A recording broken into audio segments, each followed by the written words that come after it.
नागौर जिला मुख्यालय पर रविवार को पहली बार देवर्षि नारद की जयंती समारोह पूर्वक मनाई गई।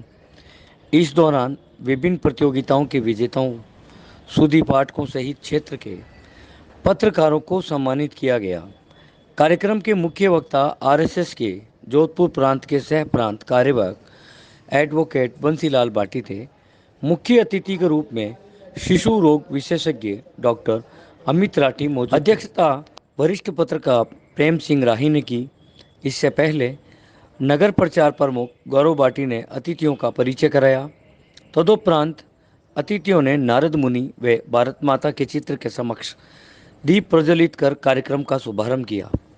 कार्यक्रम के सूत्रधार शिक्षाविद बालकिशन भाटी ने नारद जयंती को मनाने के उद्देश्य को रेखांकित किया तथा विस्तार से आयोजन की जानकारी दी।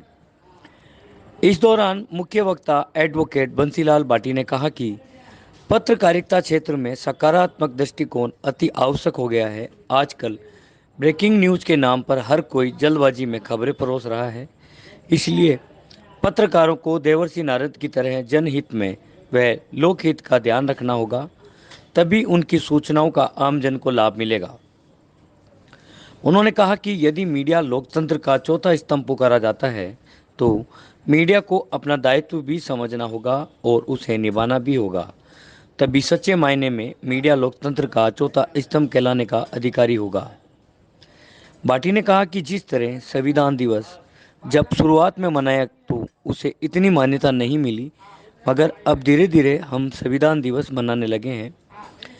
मुख्य अतिथि शिशु रोग विशेषज्ञ डॉक्टर अमित राठी ने कहा कि आजकल इस तरह का माहौल बन गया है कि पत्रकार हो या डॉक्टर लोग उनके बारे में नेगेटिव ज़्यादा बोलते हैं, जबकि कहीं सुदूर गांवों में हम लोग जाते हैं तो कई बार हमें कहते हैं कि आपके इलाज से हमारे परिजन दुरुस्त हुए तो हम प्रोत्साहित होते हैं। निश्चित रूप से ऐसे आयोजन से पत्रकार बंधु भी प्रोत्साहित होंगे, साथ ही आम पाठक श्रोताओं दर्शकों में भी ऐसे वातावरण के निर्माण में दृष्टि विकसित होगी। कार्यक्रम की अध्यक्षता कर रहे वरिष्ठ पत्रकार प्रेम राही ने सभी पत्रकारों को नारद जयंती की शुभकामनाएं दी। मंच संचालन शरद कुमार जोशी ने किया। अंत में कमल गुर्जर ने सभी का आभार ज्ञापित किया। कार्यक्रम में रामेश्वर सारस्वत, मनीष शर्मा, रमेश अपूर्वा, लोकेश भाटी, राकेश भाटी, नीलू खड़लोया, मनोज आचार्य, डॉक्टर आपूराम चौधरी, देवानंद गहलोत, मेघराज राव, कैलाश काकड़ और राजाराम टाक सहित अनेक गणमान्य लोग मौजूद थे। इस दौरान पत्रकारों में नागेश शर्मा, प्रमोद आचार्य, श्यामलाल चौधरी, चंद्रशेखर वर्मा, रामकिशोर राव, विपुल सक्सेना, दामोदर इनानिया, सुभाष मुंडेल, रामनिवास वैष्णव, प्रवीण चौहान, लोकेश श्रीवास्तव, घनश्याम मुंडेल, रतन सिंह राठौर, नरसिंह कड़ेल, कमल किशोर तंवर, लालचंद सांकला, प्रदीप डागा आदि को अतिथियों ने माल्यार्पण कर स्मृति चिन्ह देकर सम्मानित किया। कार्यक्रम में श्रेष्ठ पाठक वर्ग की प्रतियोगिता में भंवर सिंह सोलंकी, भोजराज सारस्वत, शिवशंकर व्यास, गोविंद सिंह कविया, नारायण लाल प्रजापत, ख्वाजा हुसैन भाटी, रामनिवास राव, रामेश्वर रांकावत, नवरतन मलहोत्रा, पवन काला आदि को सम्मानित किया गया।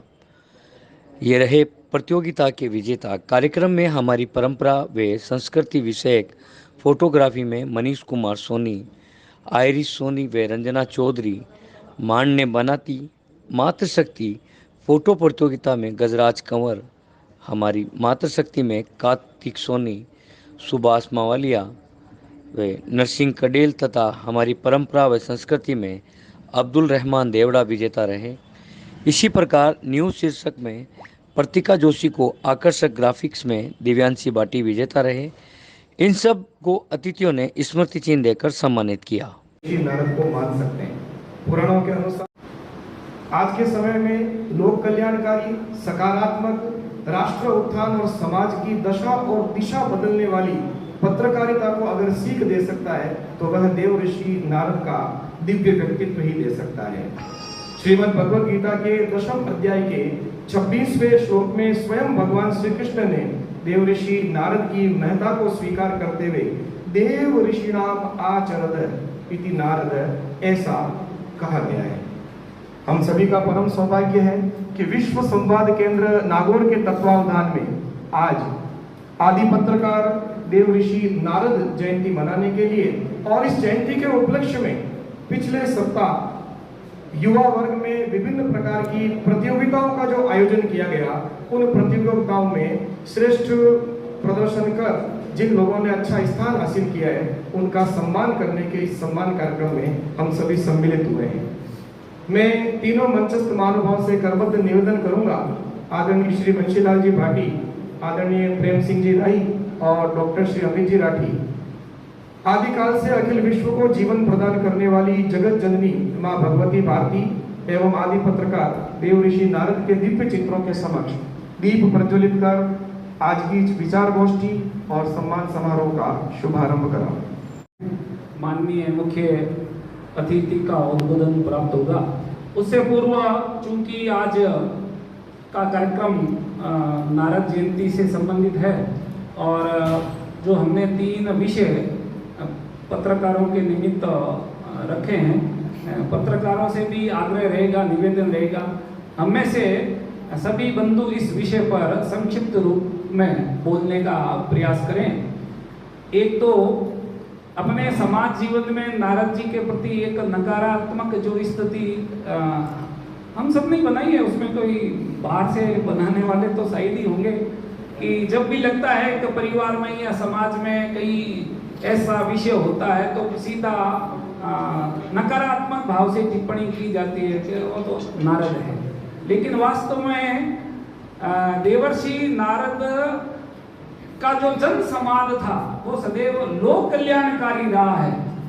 उनको लगता था कि इससे मेरे जीवन पर खतरा भी हो सकता है, फिर भी वह किसी न किसी देव पुरुष के या असुरी वर्ती के समक्ष जाकर के जो भी बात उनको कहने होती थी कहते भी थे। इसलिए सकारात्मक भाव से नारद जी का जो व्यक्तित्व और चरित्र है वह हमारे सामने आना चाहिए, जनमानस के सामने आना चाहिए और एक सजग पत्रकार के नाते इस देश और समाज में हमारी क्या भूमिका हो सकती है और इस भारत भूमि को हम सर्वश्रेष्ठ किस प्रकार से ले जा सकने में समर्थ हो सकते हैं अपने कार्य क्षेत्र के द्वारा। ये सब विषय आप सबसे निवेदन रहेगा पत्रकार बंधुओं से कि हम सभी अपने अपने विचार व्यक्त करें और उसकी पूर्व तैयारी के लिए सबसे पहले मैं मुख्य अतिथि महोदय डॉक्टर अमित जी राठी से निवेदन करूंगा पधारे और हम सबको अपना मार्गदर्शन। आदरणीय नारद मुनि जी को सबसे पहले मेरा प्रणाम, मेरा नमन। आज के मुख्य वक्ता आदरणीय बंसी जी, मुख्य अतिथि डॉक्टर अमित जी राठी, कार्यक्रम की अध्यक्षता कर रहे मेरे परम सम्माननीय वरिष्ठ साथी प्रेम राही साहब। मैं तो खुद एक रजिस्टर्ड श्रोता हूँ और मुझे बोलना आता नहीं, लेकिन ये दायित्व आदरणीय बालकृष्ण जी ने सौंपा है, इसलिए विषय पर आ रहा हूँ। सबसे पहले तो मैं विश्व संवाद केंद्र को साधुवाद देता हूँ कि उन्होंने देवर्षि नारद की जयंती पर आज यहाँ पर यह कार्यक्रम रखा है। ये हमारा दुर्भाग्य है कि मैं खुद जर्नलिस्ट एसोसिएशन ऑफ राजस्थान का जिला अध्यक्ष हूँ, जार की कई का, लेकिन हम लोग कभी भी नारद जयंती नहीं मना पाए। इसका कारण ये है कि अभी बालकृष्ण जी ने निवेदन किया कि नारद जी को लेकर समाज में नकारात्मक भाव है। तो वो नकारात्मक भाव इसलिए है कि हमारी जो शिक्षा पद्धति है वो अंग्रेजों द्वारा रची गई थी। कौन मैकाले ने इस तरह से हम लोगों को परिभाषित किया शिक्षा के क्षेत्र में कि हम हमारे ही पूर्वजों का मतलब असम्मान कर बैठे और उनको मान सम्मान देना हम भूल गए।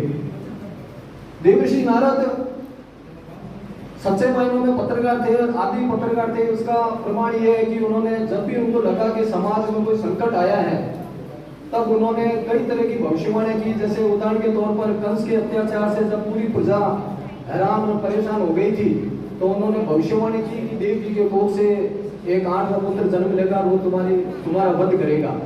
तो इस तरह की कई भविष्यवाणियां उनकी थी जो सच साबित हुई। कालांतर में हमारे कई पत्रकार साथियों ने भी अपनी कलम चलाई, उनकी भविष्यवाणियां भी सच साबित हुई।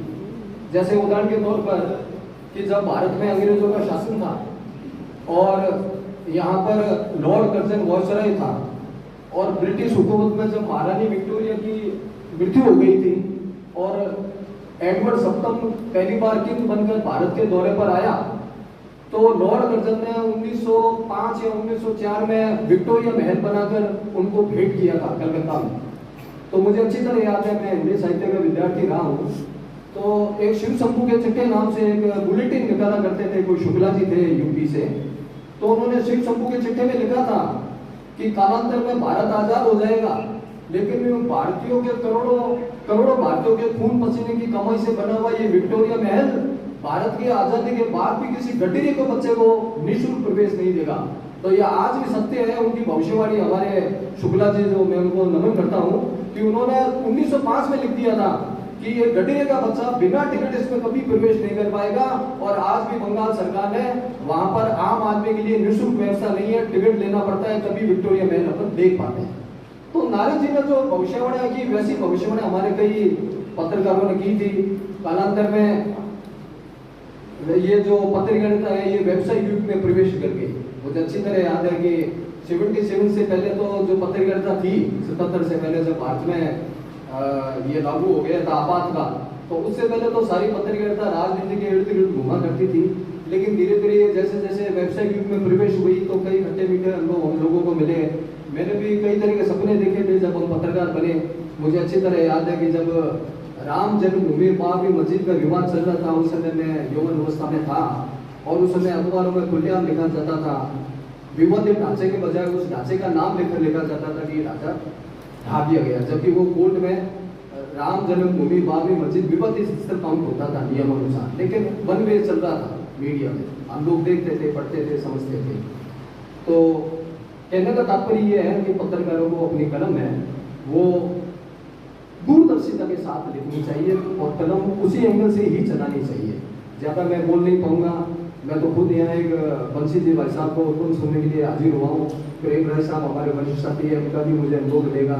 तो मैं अपनी वाणी को विराम देता हूँ। आप लोगों ने मुझे बुलाया, बहुत अच्छा लगा, धन्यवाद। और आप जितना भी कीमती समय निकाल बताया वहाँ भी मैं प्रणाम करूँ। और आज के टाइम में सबने प्रणाम करना बहुत ज़्यादा जरूरी है। वो बच्चों आवड़ो नहीं है टाबर, और टाबर को नहीं आतो है आज वो समझ लो, क्योंकि टाबर पैदा हुए को नहीं धरती मार, सब तो भी पैदा हुए। अब आज में जो ऊपर आवे ना सर, तो मन के कविराज हाँ के मन जाने के जाने कि हमें कहीं धर्मास बेटो भाई हूँ।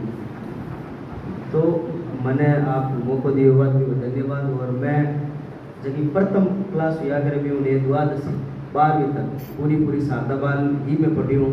तो वो कहने मारा किस्मत अच्छा है कि मैं आर स्कूल में पढ़ी हूँ। और हमारे पापा जी की हमें मैंने 2 भाई यहाँ और एक बहन है, मैंने सब लड़की पढ़ाया। तो धीरे धीरे वो माहौल में ढलते रही हो। और जबकि कविराज नाम तो राजेंद्र ही है, और धीरे धीरे कवि सम्मेलन वगैरह करता रहा जनक उपाधि में। अब पहली बार मैं देखियो कि मैं जिनके वहाँ कार्ड आयो कि नारद जी की आप जयंती मना रहे हैं, और एक अचरज भी हुई और बहुत खुशी हुई। एक बड़ी बात है कि आज के टाइम में अगर आप एक नई चीज़ कर रहे हैं, बाकी कभी पहले कर देनी चाहिए, और आप स्टार्ट कर दिया था भी बहुत बड़ी बात है। धीरे धीरे आप आज चीज़ कर रहे हैं, अभी एक अच्छी बात है। और जब वो हंसाउंड को है तो मैं एक चीज़ जो घनी बार मत पूछे कि अब मैं पत्रकार नहीं हूँ मैं, बट हमारा फेसबुक और इस यूट्यूब पर हमारी वीडियो वायरल हो गया है जगह हो रहा मुद्दे पर। मैंने गड़ा ही जाना गया, जैसे मैं सब पहले एक मुद्दे उठाए, कोई लड़को हो Jodhpur pout town Kedarnath 1500 kilometre की यात्रा पैदल कर रही हो, वो बंदो मारकर ने कॉल करियो कि मैं कोई भी समाज को मन करूँ, क्योंकि हमारा समाज में जितना भी बड़ा वरिष्ठ है पर सब ने केयर देख लियो और कोई भी मतलब मुद्दों बन रही और मैं पैदल जा रही हूँ, मैं स्थिति भी अच्छी बन मारी, आगे सपोर्ट मिलता रहे। मैंने भी वीडियो बनाया, मैं उम्मीद कर मेरी 10 लाख लोग भी देखियो। और वो इतना बढ़िया यात्रा के नीचे वो ऋषिकेश गयो छे, वो केदारनाथ गयो, सब पहले दर्शन वही करिया।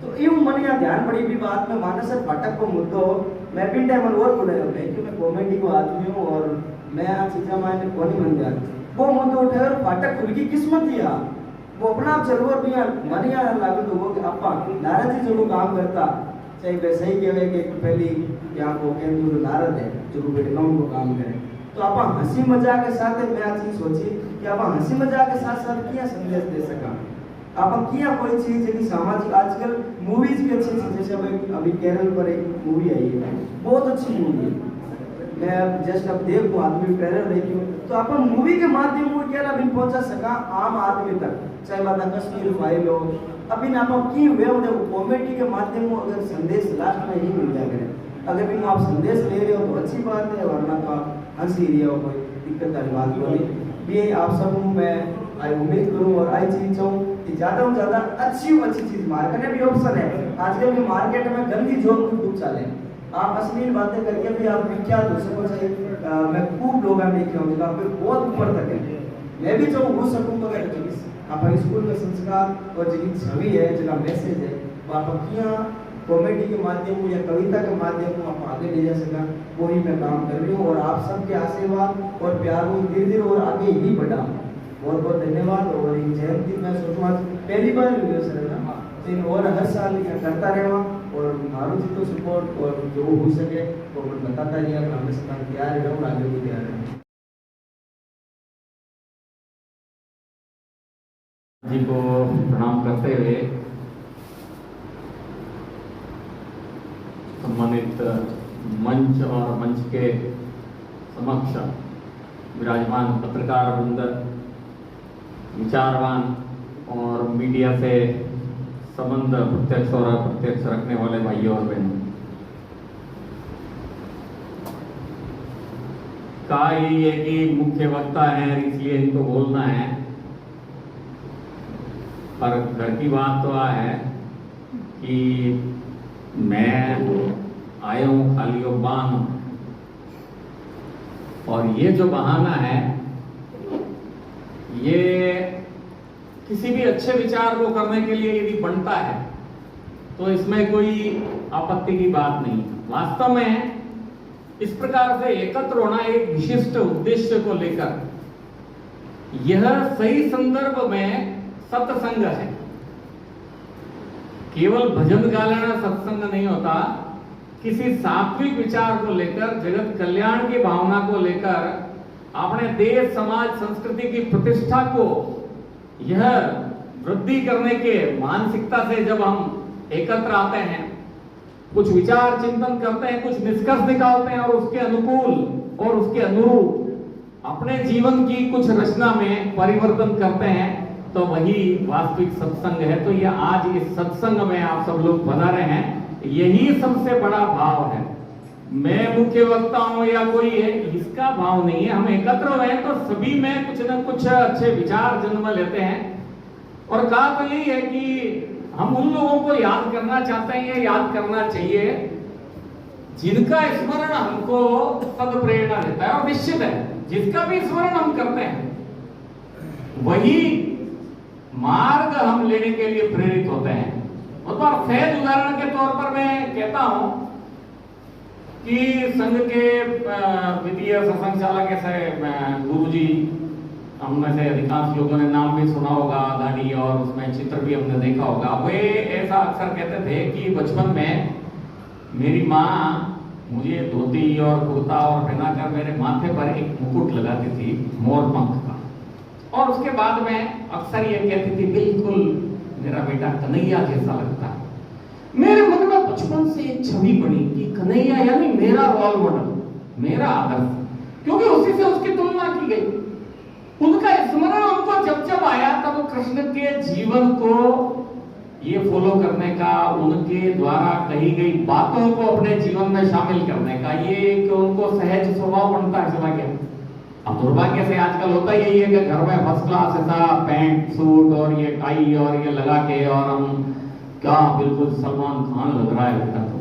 अब वो सलमान खान लगेगा तो फिर क्या है दारू पी के गाड़ी चलाएगा फुटपाथ पे यहाँ जोधपुर में आकर ऋण मांग लेगा उसके अलावा वो क्या करेगा क्योंकि उसकी प्रेरणा वो हो गई तो इसलिए हम आज एक सौभाग्य की दिशा में बढ़ रहे हैं कि पहली बार ये एक विचार जगा कि पत्रकारिता में और हमारा जो शिखर पुरुष हो सकते हैं जो हमारे लिए प्रेरणा स्रोत होने चाहिए उनके बारे में हमको पता ही नहीं मुझे कई बार याद आता है कि हम ये लगभग बात होगी 1998-99 के लगभग की, तो वकालत में मैं गया ही था, तो कुछ उत्साह में हमने ऐसा तय किया कि 26 नवंबर को संविधान दिवस मनाते हैं। तो पहली बार जब ये विचार आया 26 नवंबर को क्या होता है भाई, 26 जनवरी को होता है ये तो फिर ये समझाना प्रारंभ किया कि संविधान निर्मित होकर उस पर संविधान सभा ने हस्ताक्षर किए वो दिन 26 नवंबर 1949 था। फिर उसको लागू जो किया, नोटिफाइड हुआ, वो 26 जनवरी 1950 को था। अच्छा ऐसा है। और धीरे धीरे ये क्रम चला, और क्रम चलते चलते एक समय आया कि 2015 में भारत सरकार ने इसको ये औपचारिक रूप से भी इस प्रकार का दिन घोषित कर दिया। और अब सर्वोच्च न्यायालय से लेकर छोटे मोटे न्यायालय, सरकारी ऑफिसों में सब जगह संविधान दिवस का कार्यक्रम ये मनाया जाने लगा। मुझे लगता है कि यदि हम 2-3 साल में ही इस नारद जयंती के कार्यक्रम को यदि जन मन में पहुंचा सके, तो ये सरकारें भी इस दिन को पत्रकारिता के लिए ये सबसे प्रेरणा का दिन कोई ना कोई नाम देकर और ये प्रारंभ कर सकती है। तो उसकी शुरुआत इस बार अपने यहाँ हुई है, यही हमारे लिए बड़ी बात है। किसने उसमें मुख्य वक्ता रहा, कौन उसमें अध्यक्षता की है, कौन, ये महत्वपूर्ण नहीं है। महत्वपूर्ण ये कि हम एक अच्छे उद्देश्य को लेकर यहाँ एकत्र आए हैं और उसको लेकर हम आज कुछ बातचीत प्रारंभ कर रहे हैं। तो ज्यादा लंबा मैं नहीं बोलने वाला हूँ। आपको कई बार अगर लग सकता है कि तो वकील और मोटी सी डायरी लेके आया है, सामने खड़ा हुआ है, ऐसा डरने का कोई विषय नहीं है। बहुत सामान्य छोटी छोटी कुछ बिंदु मैं आपके सामने रखने का प्रयत्न करता हूँ। एक अपने जन्मस्थली पर आने का और इस प्रकार के कार्यक्रम में कभी बोलने का बहुत कम अवसर मिलता है। प्रेम सिंह जी और के सामने तो हम बहुत बच्चों की तरह खूब खेले हैं, इनके साथ बैठकर आज एक अलग तरह की प्रसन्नता ये मुझे हो ही रही है। तो थोड़ा भावुक क्षण भी रहता है मेरे लिए नागौर की भूमि पर। तो मैं प्रारंभ इस बात से करता हूं कि हमने देश का स्वाधीनता का यह अमृत वर्ष ये मनाया था, उसके बाद में ये सब अभी अमृत काल चल रहा है, इस प्रकार की बात हम कर रहे हैं। तो इस समय एक विचार ने जन्म लिया कि हमने स्वाधीनता का ये अमृत महोत्सव बनाया, लेकिन क्या ये स्वाधीनता स्वतंत्रता में बदल पाई? तो स्वतंत्रता का अर्थ है कि हमारे अपने तंत्र की स्थापना होना। स्वाधीनता का अर्थ यह है कि हमारे द्वारा हम स्वयं के अधीन होना। कभी अंग्रेजों के अधीन थे, आज हम अपने अधीन हो गए, लेकिन तंत्र हमारे आए क्या? बाकी सब तंत्रों पर आज विचार का समय नहीं है, लेकिन पत्रकारिता जगत में हमारे अपने आदर्श हमारे सामने आदर्श के रूप में आने प्रारंभ होने चाहिए।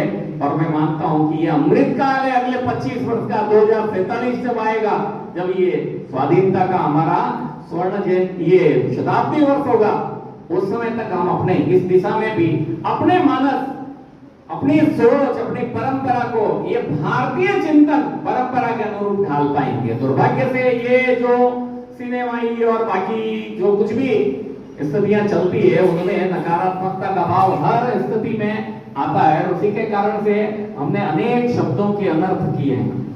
उनमें से एक अनर्थ जो है हमने मैं देवर्षि नारद जी के बारे में भी किया है। चर्चा हुई है उस बारे में पर्याप्त, इसलिए उस पर बहुत ज्यादा मैं चिंतन अभी करने के लिए कुछ विषय रखने का मानस नहीं रखता। लेकिन जब हम नारद जी का चरित्र यह देखना प्रारंभ करते हैं तो ध्यान में आता है कि निरंतर बिना विराम के जो त्रिलोक में प्रवास करते रहे वे नारद जी। पत्रकार के लिए यही ड्यूटी है। विश्राम का कहां काम? 24 घंटे में से कभी भी मुझे आवश्यकता हुई, मुझे अपने दायित्व का निर्वहन करना, ये प्रेरणा कोई सिखा सकता है? वो नारद जी सिखा सकते हैं। इसलिए पत्रकारों के लिए वो आदर्श है। कहां क्या आवश्यक है वह निर्भीकता के साथ बोल देना, यह नारद जी की पावर है। कौन उससे प्रसन्न होगा इसका विषय नहीं है। सामाजिक आवश्यकता क्या है इसको लेकर जो ठीक लगा वो कहा। आज दुर्भाग्य से स्थितियां ये होती है, कुछ लोग इसलिए पत्रकारों से संपर्क करते हैं, खबर मत छापो यार, इन्हें मत छापो। कुछ लोग इसलिए यार थोड़ी सी तो लगा दो, इसके लिए संपर्क करते हैं। और दोनों ही जगह काम निकालने वाले अपना काम निकालते हैं। कुछ खबरों को रोकने के लिए, कुछ जगह खबरों को छापने के लिए। नारद जी ने ऐसा कभी नहीं किया, किसी प्रलोभन में, किसी दबाव में कभी भी क्या सूचना देनी है या किसको रोकना है ये तय नहीं किया उन्होंने। इसलिए नारद जी हमारे लिए ये प्रेरणा के स्रोत है। उनकी एनालिटिकल पावर कितनी रही, हर चीज का पूर्वानुमान, लेकिन उसके आसपास की जो समग्र घटना है, समग्र परिस्थितियां हैं, उन सभी परिस्थितियों का विश्लेषण करना, उसके आधार पर निष्कर्ष निकालते हुए उसको सब जन में प्रसारित करना, ये निष्कर्ष निकालने की क्षमता ये अतीव विद्वता में से आती है। और वो विद्वता हमारे में सृजित होती है एक गहरे अध्ययन के माध्यम से, सात्विक भाव से। जगत कल्याण के लिए परिश्रम करते हुए मैं अध्ययन करूंगा, उनमें से जब हम कोई निष्कर्ष निकालते हैं तब हम जानते हैं कि वह लोक कल्याणकारी निष्कर्ष होता है। आज छोटे मोटे कंप्यूटर में भी देखते हैं, बहुत अच्छा काम कर रहा होता है, जैसे ही कोई छोटा मोटा वायरस उसमें आ जाता है वो गड़बड़ करने लग जाता है।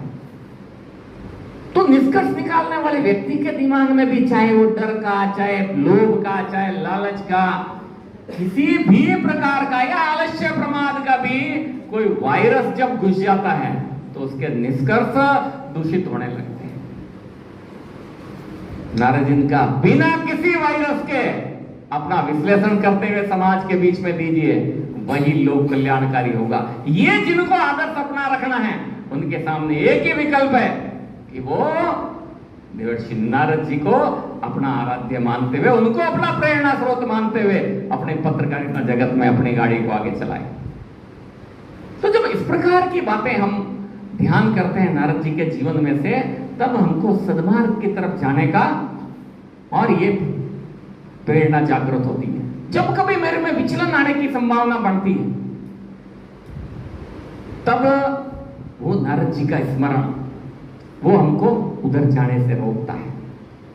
हम सामान्य जीवन में देखते हैं, मेरे 4 पीढ़ी पहले कोई यदि श्रेष्ठ व्यक्ति रहे हैं, मैं कहीं कोई टेबल के नीचे से सौदा करने की कोशिश करता हूं और कोई व्यक्ति आकर के, अरे यार मैंने याद कर ले कम से कम तो उनका काम नहीं करी, तुरंत मुझे ब्रेक लगता है, क्योंकि मेरा रिश्ता उस व्यक्ति से जुड़ जाता है जिन्होंने बड़े बड़े श्रेष्ठ प्रतिमान स्थापित किए। तो मैं उस गलत काम से करने से अपने आप को रोकता हूं। तो जब नारद जी का स्मरण हमको होगा अपने इस व्यावसायिक कार्यक्रम में, तो फिर मैं गलत मार्ग पर जाने से रोकूंगा। इसलिए नारद जी का स्मरण हमारे लिए यह आवश्यक। तो इस प्रकार के जब विचार हम सब लोग लेकर चलेंगे, तो आज हम जानते हैं कि प्रिंट मीडिया के साथ साथ इलेक्ट्रॉनिक मीडिया, सोशल मीडिया, इन सब की अपनी पावर है। उस सब पावर का हम सब लोग, इन्होंने भी अभी बताया कि मैंने सोशल मीडिया के माध्यम से किस प्रकार से लोगों के विचारों को प्रभावित किया। प्रिंट मीडिया का तो हम जानते ही हैं कि कई बार ऐसा हम सोशल मीडिया पर कोई बात आती है तो सबसे पहले यही देखते हैं कहीं कोई अखबार की कटिंग है क्या इसके बारे में। यदि वो अखबार की कटिंग मिलती है तो हमको लगता है फिर ठीक ही होगा, नहीं तो सोशल मीडिया पर कुछ भी उड़ता रहता है।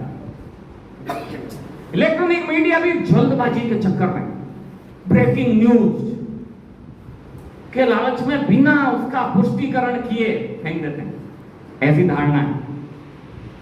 उस पर भी यही होता है कि कहीं कोई इस प्रकार से पुष्टि करने वाला कोई ऐसा स्रोत हमको दिखे जिससे वो खबर पुष्ट हो जाए तो हम उसको माने। तो सबका अपना अपना महत्व है, सबका अपना अपना बैलेंस है, महत्व किसी का भी कम नहीं, लेकिन सभी को अपने अपने उत्तरदायित्व का स्मरण ये नारद जी का जीवन का है। यदि हमको यह स्मरण रहता है तो हमको ध्यान में आएगा। कई बार बात आती है कि मीडिया को जब आर्टिकल 19 की बात आती है कि विचार और अभिव्यक्ति की स्वतंत्रता, तो मीडिया को जो अतिरिक्त इस बारे में सुविधा मिली है वो वैसी है जैसे संसद में और में विशेषाधिकार प्राप्त है कि वहां जो कुछ भी बोला गया उसके लिए किसी भी न्यायालय में और बाकी किसी कोर्ट प्रोसीडिंग के लिए वो उत्तरदायी नहीं होगा, ताकि वो निर्भय होकर अपनी बात वहां पर कर सके। तो ये निर्भयता प्रदान करने के लिए मीडिया को कुछ विशेष ये सुविधा दी हुई है विचार अभिव्यक्ति की।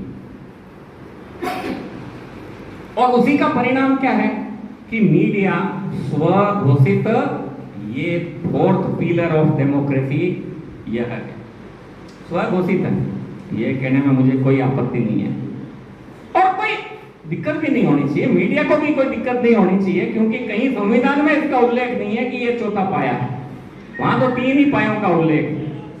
लेकिन जब किसी अच्छे काम को जब संचालित हम कर रहे होते हैं तो उसमें यदि हमने अतिरिक्त अपना एक पाया लगा भी दिया तो उसमें कोई आपत्ति होनी भी नहीं चाहिए। हम जानते हैं कि जब भगवान कृष्ण ने अपनी अंगुली पर गोवर्धन को धारण किया तो सारे ही ग्वाले उसमें लकड़ी लगाए बैठे थे, मेरी लकड़ी माती टिकेड़ा है, उनको सबको ऐसा ही लग रहा था। कोई दिक्कत नहीं है ना, कहां परेशानी है, टीका है उस पर टीका है, लेकिन उनको यदि मन में यह विश्वास है गोवर्धन को धारण करने में मैंने भी अपनी भूमिका निभाई तो कोई आपत्ति नहीं। लेकिन ये जिस समय हम घोषित करते हैं स्वयं को कि हम फोर्थ पिलर हैं, वैसे ही हम स्वयं उस फोर्थ पिलर के लायक जो रेस्पॉन्सिबिलिटीज हैं उनको एक्सेप्ट करते हैं कि नहीं करते हैं। वैसा ही उत्तरदायित्व, इसका किसी भी प्रकार का नुकसान होना, ये मेरा और मेरे प्रोफेशन का नुकसान है, ये भाव हम लेते हैं तभी हम अधिकारी होते हैं कि अपने आप को ये क्लेम करें कि हम चौथा स्तंभ है, हमारे माध्यम से ये लोकतंत्र सुरक्षित हो रहा है।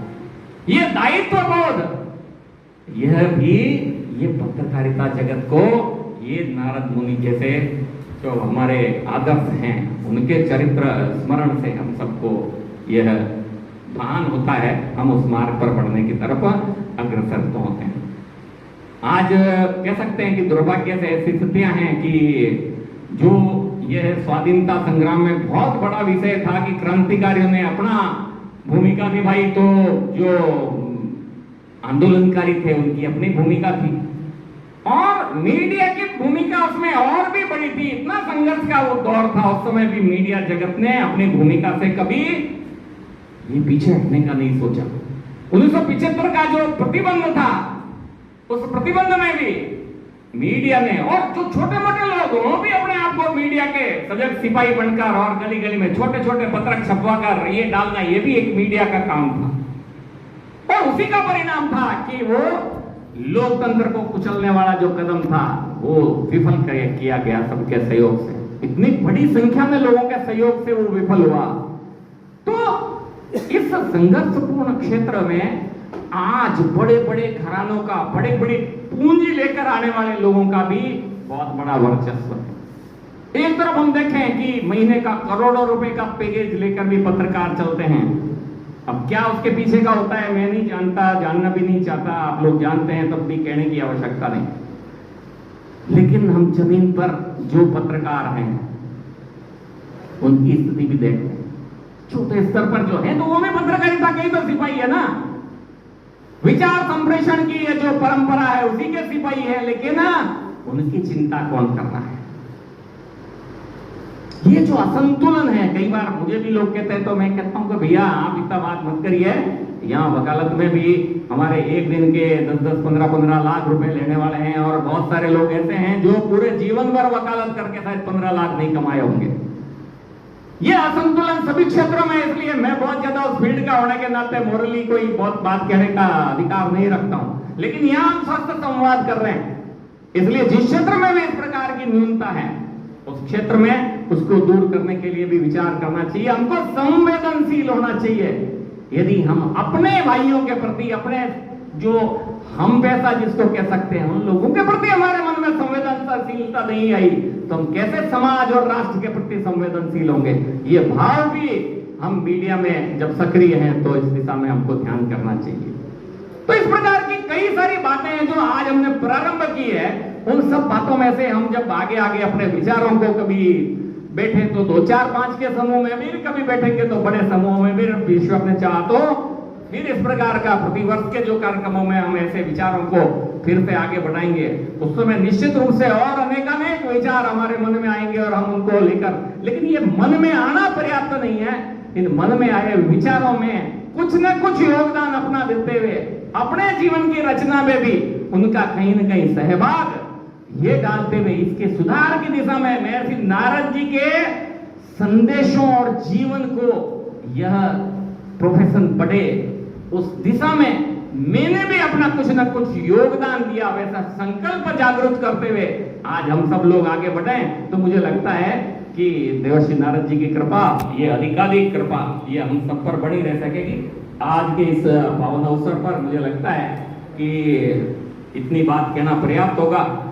मुझे विश्व संवाद केंद्र ने आज यहाँ आकर जैसी तैसी भी मेरी बातें कहने का अवसर दिया, और उससे भी बड़ा मुझे अभिभूत होने का यह अवसर लग रहा है कि आपने भी बहुत चेहरों से तो ये लग रहा है कि नहीं, कोई बहुत बड़े असंतोष में नहीं है मेरी बातों को सुनकर, और इतना आपने जो मुझे दिया है, मान सम्मान भी मान के ही चल रहा हूं मैं।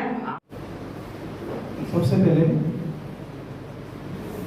आई extend my heartfelt gratitude to all of you.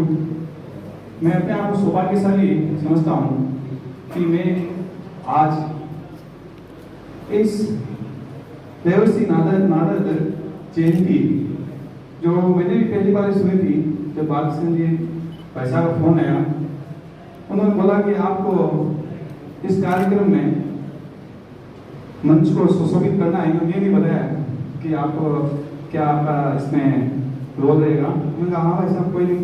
मुझे ये सुनकर अच्छा लगा। मेरे दिमाग में जो पिक्चर थी वो ये थी कि ये एक बहुत ही अच्छा प्लेटफॉर्म होगा या है या बना रहे हैं, जिसमें अपन पत्रकारों को भी एप्रिशिएट कर सके। पत्रकार जो जर्नलिस्ट है भाई, जो जर्नलिस्ट होते हैं उनको, मुझे नहीं लगता कि कभी भी समाज ने ऐसे प्राइज डिस्ट्रीब्यूशन या बोल दो या एक सम्मान के रूप में कभी ऐसा मंच प्रदान किया है। क्यों एम आई राइट और रॉन्ग? आई थिंक, क्योंकि मुझे भाई साहब क्या फील होता है कि वैसे डॉक्टरों को भी एप्रिसिएशन नहीं मिलता है, पर हमें कोई पेशेंट 10 में से एक पेशेंट भी हमें एनर्जी देकर चले जाते हैं। कैसे? जैसे मैं बताऊं, अभी मैं परसों नौखा गया था, कोई पागल था जो भी, वहां पर हमारे कोई बंधु थे, दूर के कोई रिलेटिव थे, उन्होंने कहा अरे ये तो हमारे वही राठी साहब हैं। मतलब उनके दादा ने बोला जिन्होंने मेरे पौधे को बचाया। मैंने कहा कौन सा? अरे वो 7-8 साल हो गया, उसको नाक में रखा था, बहुत ही अच्छा लगा। तो वो जब कभी कोई हमें बोल देते हैं, कोई पेशेंट हो, तो हमें क्या वो पॉजिटिव एनर्जी मिल जाती है, एप्रिसिएशन मिल जाता है। तो काम करने का, जो गलत काम करने का सोचते हैं, वो भी वापिस हम एक नजर नहीं आता, वो एक अच्छा फील होता है। अगर मैं 10 बार गुस्सा करूं, लेकिन एक बार गुस्सा नहीं भी करूं और कोई बोल दे यार नहीं यार अमित जी तो बहुत गुस्सा करते ही नहीं, तो मुझे सोचना पड़ेगा अरे यार कौन करूं गुस्सा में, है ना। तो वैसे ही मुझे लगता है कि एप्रिसिएशन बहुत जरूरी है। एप्रिसिएशन मतलब होता है कि किसी भी तरीके से, किसी भी तरह से अपन कोई भी काम कर रहे हैं, किसी प्लेटफॉर्म पर कर रहे हैं, तो उसको वो प्रशंसा मिलनी चाहिए उसको।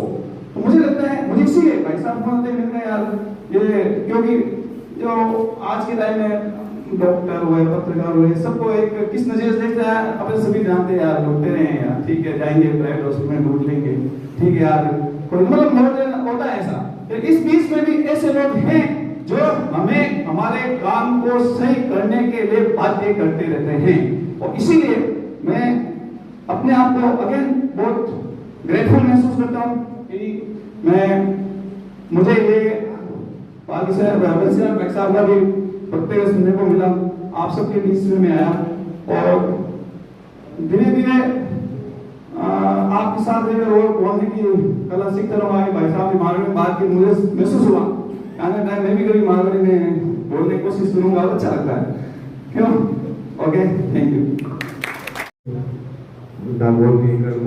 नागरिक को मैं इस अवसर पर नमस्कार करता हूँ। सूचना जनसंपर्क विभाग में पत्रकारिता और पीआरओ का एक बहुत बड़ा सामंजस्य रहा है, और हमने आरंभ में ये सीखा है कि सतयुग, कलयुग और त्रेता युग नारद मुनि जी की तीनों कालखंड में उपस्थिति दर्ज हुई है। रामचरितमानस में भी, वो संत तुलसीदास जी महाराज ने भी बालकांड से लेकर वो कई प्रसंग में नारद जी का उल्लेख किया है।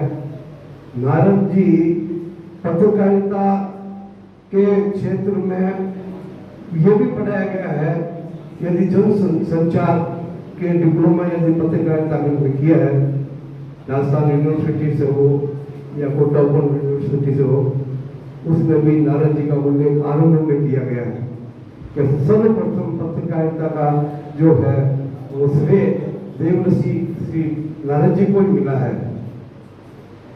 त्रेता युग में और द्वापर में, और सबसे बड़ी बात है सतयुग में, इन तीनों में ब्रह्मा विष्णु महेश की उपस्थिति रही है और भगवान कृष्ण को देखने के लिए शिव जी पधारते हैं।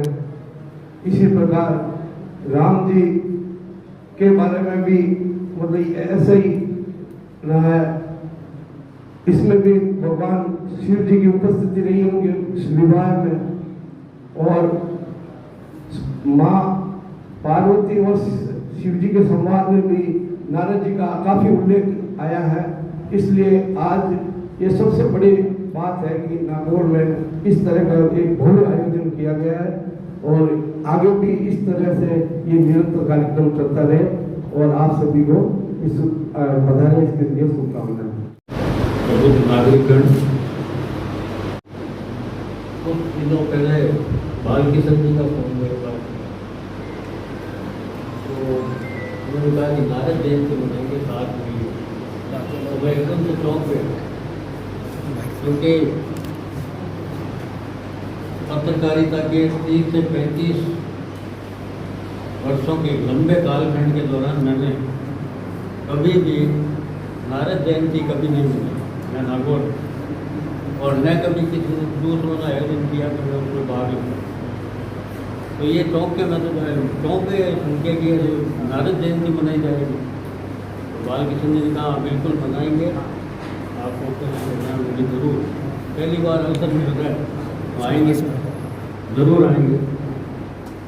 तो आज का ये पहला अवसर है नारद जयंती के अवसर पर नारद जी को प्रणाम करते हुए बात करूँगा। और बात भी क्या कहूँगा, सब कुछ कह चुके आप, और कुछ रहा भी नहीं। नारद जी के बारे में सब जान गए, जानते भी हैं, पहले से ही जानते हैं। तो यही है, विनती कर रहा हूँ एक तरह कि नारद जी की जयंती हर वर्ष ज्येष्ठ मास की कृष्ण पक्ष की द्वितीय तिथि को मनाई जाती है। इसकी शुरुआत संवाद केंद्र में की है, इसके लिए बहुत अच्छी बात है। शुरुआत तो हुई कि गणेश हुआ, अब इसको अनवरत चलाना है, ये कार्यक्रम सार्थकता होगी। तो इस आयोजन के लिए मैं सभी का आभार व्यक्त करता हूँ। संवाद केंद्र का नाम भी पहली बार ही सामने आया, तो ये इस कार्यक्रम के निमित्त ही सामने आया संवाद केंद्र। तो ये संवाद केंद्र की अच्छी पहल है, जिसके लिए मैं इनके सभी पदाधिकारी ग्रहण करें। और श्याम जी से और नागेश जी शर्मा से आग्रह हैं कि आप भी साथ में मंचस्थ अतिथियों के साथ उस बालक को सम्मानित करें। ये सामान्य रूप से राजस्थान पत्रिका में ग्राफिक्स का भाई साहब कोई नाम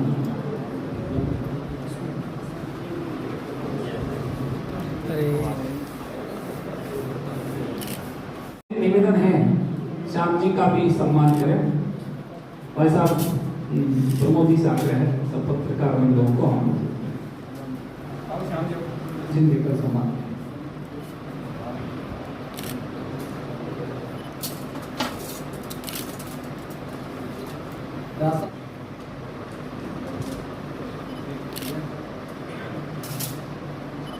जी न्यूज से हमारे बीच दामोदर इंगानिया हैं। मैं चाहूंगा दामोदर जी मंच पर आए और अतिथि दैनिक भास्कर से हमारे बीच सुभाष जी मुंडेल है। मैं सुभाष जी से निवेदन, खीमसर से हमारे बीच मौजूद है। बुंदवा से हमारे बीच दैनिक भास्कर, बुंदवा से एक और साथी है नरसिंह कटेल, आप भी कई मीडिया प्लेटफॉर्म से हैं, अभी वरुण दर्पण से भाई लालचंद भी मौजूद है, मैं उनसे आग्रह करूंगा वो मंच पर आए। दैनिक लोकमत के घनश्याम मुंडेली भी हमारे बीच मौजूद है।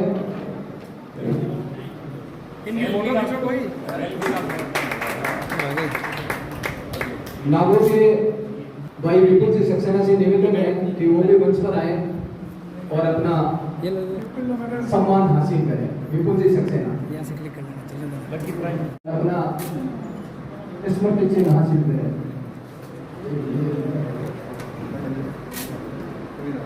एक हमारे साथी प्रदीप जी डागा, प्रदीप जी डागा से भी निवेदन है, स्वागत करें।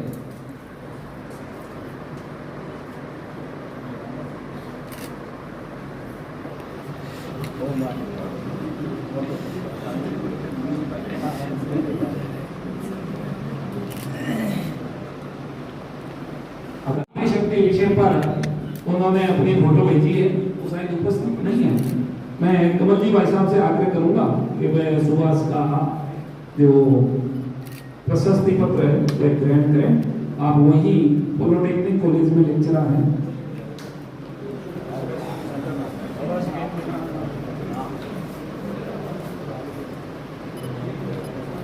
हमारे राजकीय उच्च माध्यमिक विद्यालय वाराणी में कार्यरत शिक्षिका रंजना जी से आग्रह है, आप बता रहे हैं आपने भी फोटो प्रतियोगिता में अपनी प्रविष्टि भेजी है। हमारी परंपरा व संस्कृति पर अतिथियों से आग्रह है आपको सम्मानित करें।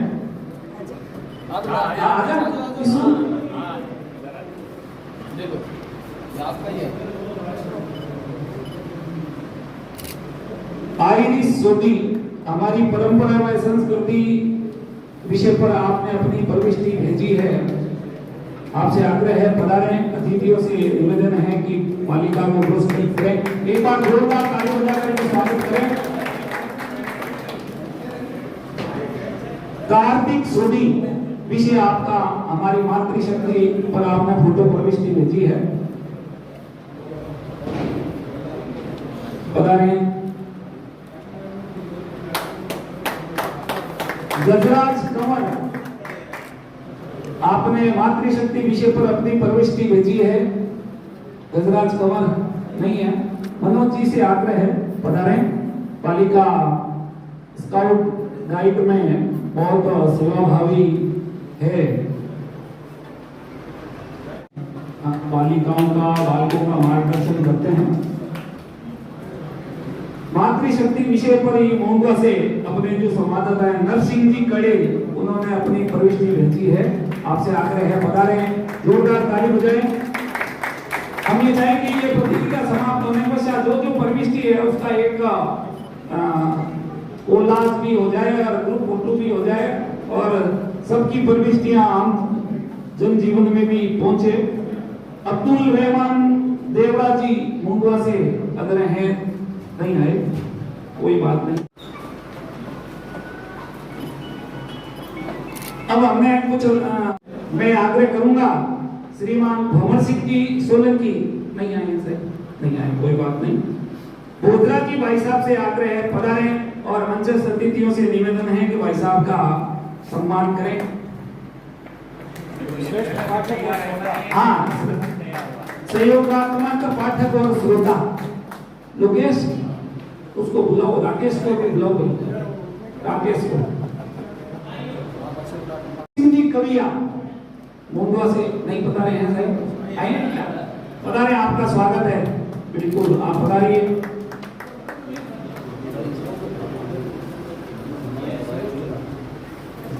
नारायण लाल जी प्रजापत आए हैं क्या? नारायण जी कोई बात नहीं। रामनियासी राव, रामेश्वर जी रानकावत, रामनियासी राव, श्रीमान रामेश्वर जी रानकावत।